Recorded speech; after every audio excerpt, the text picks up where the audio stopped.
देखिए सज्जनों, जब भी सैन्य बल का वर्णन होता है तो आमतौर पर पुरुषों की बात होती है, लेकिन आज इस मंच पर ये जो 3 सशक्त महिलाएं हैं, इन्होंने साबित कर दिया है कि भारत की सेना में महिलाएं भी भाग ले सकती हैं और ले रही हैं।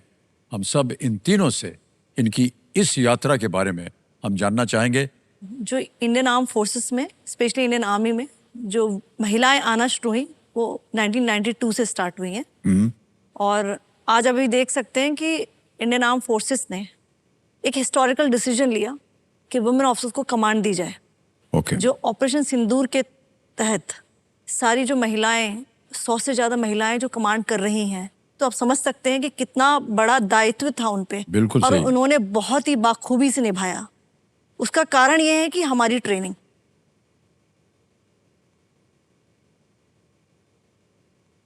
जो हमारी ट्रेनिंग है वो सबको बराबर दी जाती है। आर्मी एक जेंडर न्यूट्रल फौज है और जो हमें ट्रेनिंग दी जाती है वही सोल्जर्स को है, वही ऑफिसर्स को है। इसीलिए हम इसमें अपनी हमारी क्षमता है sir. Similarly for the air force and the navy sir. Sir, एक एयरक्राफ्ट को नहीं पता है कि उसके कंट्रोल्स पे एक कौन मेल बैठा है या फीमेल बैठी है। जी जी जी, वाह क्या बात। और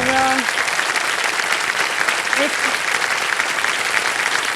आपके कौशल, आपका अभ्यास और आपका जो एक करेज है अंदर, वो चीज़ जब डेवलप होती है तो आदमी और औरत में कोई फर्क नहीं है। आज एक आदमी भी बहुत अच्छा शेफ है ओनली बिकॉज उसने ये ट्रेनिंग की है, उसने अपने अंदर की वो जो कुलिनरी स्किल्स है उसको डेवलप कर दिया है। एक तरह से अगर अब मैं आपको बोलूं कि ये बहुत आम धारणा हमने बना ली थी कि अपनी बेटी को रोटी बनाना सिखा देंगे तो वो आराम से जाके रोटी एक्सेप्ट कर लेती थी कि मैं रोटी तो मेरा काम है, मैं बना लूँगी। जबकि ये मैं कहना चाहूँगी, रोटी बनाना एक सूखे आटे से इतना स्वादिष्ट एक रोटी बनाना, सॉफ्ट बनाना जो आपको पसंद आए, गोल बनाना, ये भी एक कला है, बहुत बड़ी कला है। जिसकी ट्रेनिंग वो एक जो लड़की है वो लेती है।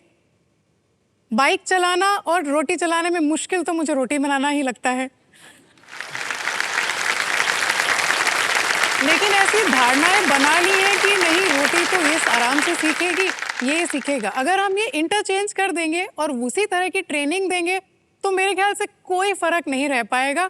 ना मिसाइल ऑपरेटर को, ना मिसाइल को पता है कि ऑपरेटर में ट्रिगर कौन दबा रहा है, ना वेपन ऑपरेटर को पता है कि क्या कर रहा है, ना जो पायलट फ्लाई कर रहा है, जिसको फाइटर कंट्रोलर कंट्रोल कर रहा है, उसको ये फर्क नहीं पड़ता कि कंट्रोलर की आवाज़ एक मेल है या फीमेल है। तो मेरे हिसाब से ये अभ्यास और आपके अंदर की एक तरह से एहसास है वो कि आपको क्या कर गुजरना है। आदमी और औरत से कुछ फर्क नहीं पड़ता। क्या बात, बहुत ही अच्छे तरीके से आपने समझा।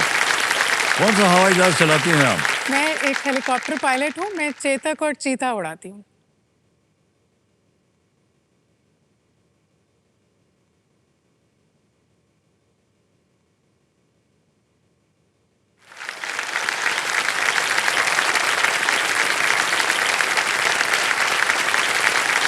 कौन है हीना जी, आप कुछ कहना चाहेंगे इस विषय पर?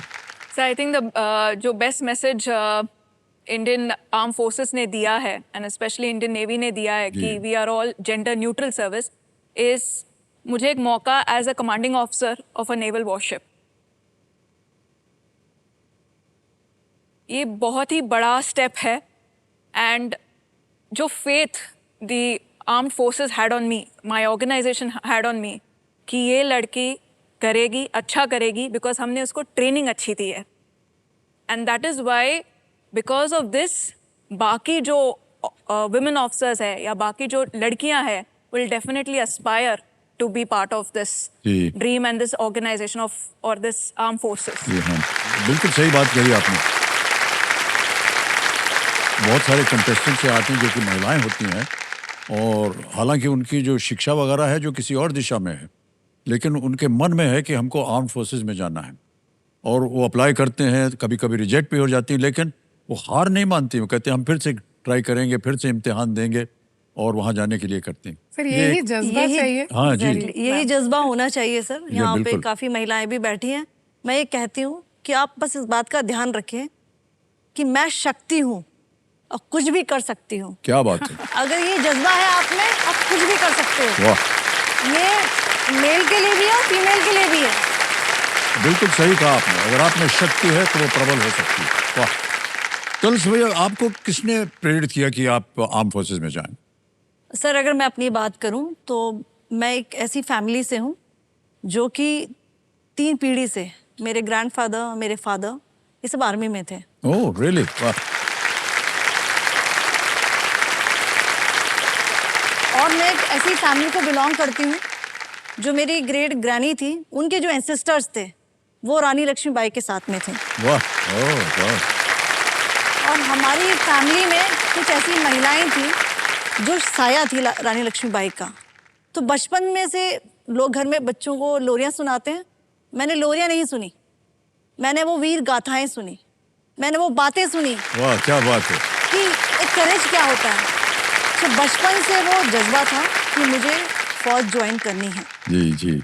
और एक कोई पर्पस था, प्राइड था, पैशन था। तो मैंने 99 में अपनी एकेडमी ज्वाइन की, पर उससे पहले मैं रिसर्च कर रही थी बायोकेमिस्ट्री में से।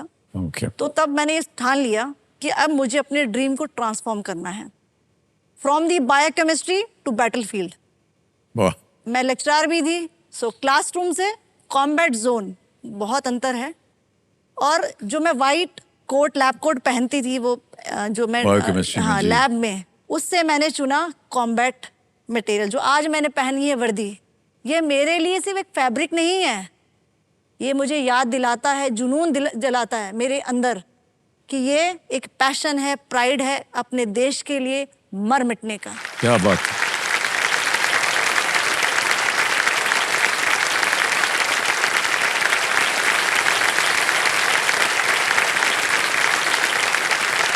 बहुत सुंदर तरीके से आपने वर्णन किया। वाह, बहुत बहुत बधाई आपको कहने से। वाह। भूमिका जी, सर इनके परिवार में तो एक खानदानी चीज चल रही आ रही है, आपके खानदान में भी ऐसे ही है क्या कुछ?